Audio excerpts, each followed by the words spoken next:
इस बीच तुर्की और सीरिया की धरती भूकंप के झटकों से फिर दहल उठी। एक रात पहले आए इन झटकों की तीव्रता रिक्टर स्केल पर 6.4 मापी गई। भूकंप के झटके इतने तगड़े थे कि जॉर्डन, इराक, लेबनान, इजराइल और मिस्र तक महसूस किए गए।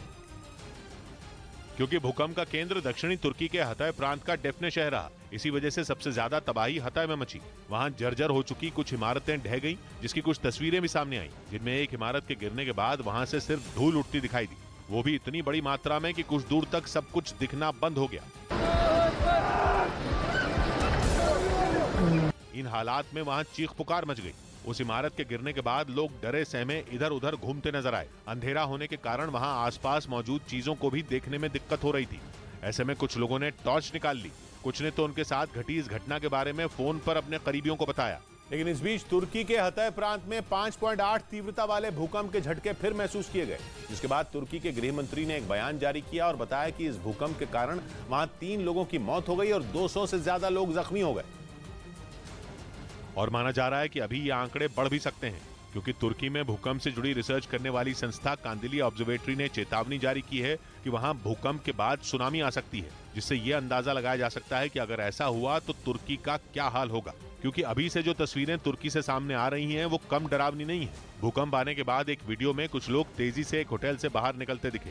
सामने आई एक तस्वीर में दिखा कि एक टीवी शो की रिकॉर्डिंग चल रही थी, तभी अचानक भूकंप आ गया, जिस वजह से वहां हलचल बढ़ गई। इसी तरह हतय एयरपोर्ट पर भी झटके महसूस होने के बाद वहां मौजूद लोग डरे सहमे दिखाई दिए। इसी तरह की कुछ तस्वीरें उत्तरी सीरिया से भी सामने आई, जहां एक अस्पताल की छत पर लगी घड़ी भूकंप से हिलती दिखाई दी। उधर तुर्की में भूकंप की वजह से वहां आतंक में एक गांव 2 हिस्सों में बढ़ गया। तुर्की में 6 फरवरी को आए भूकंप ने वहां के कई शहरों में जमकर तबाही मचाई थी,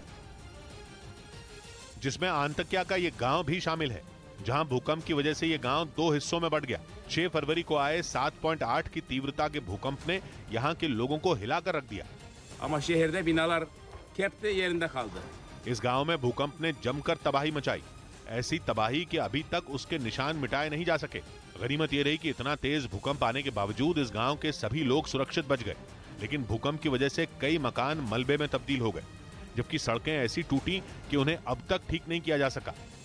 इधर शेयर बाजार लगातार दूसरे दिन गिरावट के साथ बंद हुआ, जिसकी वजह से निवेशकों को भारी नुकसान उठाना पड़ा। कारोबार खत्म होते वक्त सेंसेक्स और निफ्टी दोनों हरे निशान पर रहे और शेयर बाजार की गिरावट की वजह से निवेशकों को करीब 96,000 करोड़ का घाटा हुआ।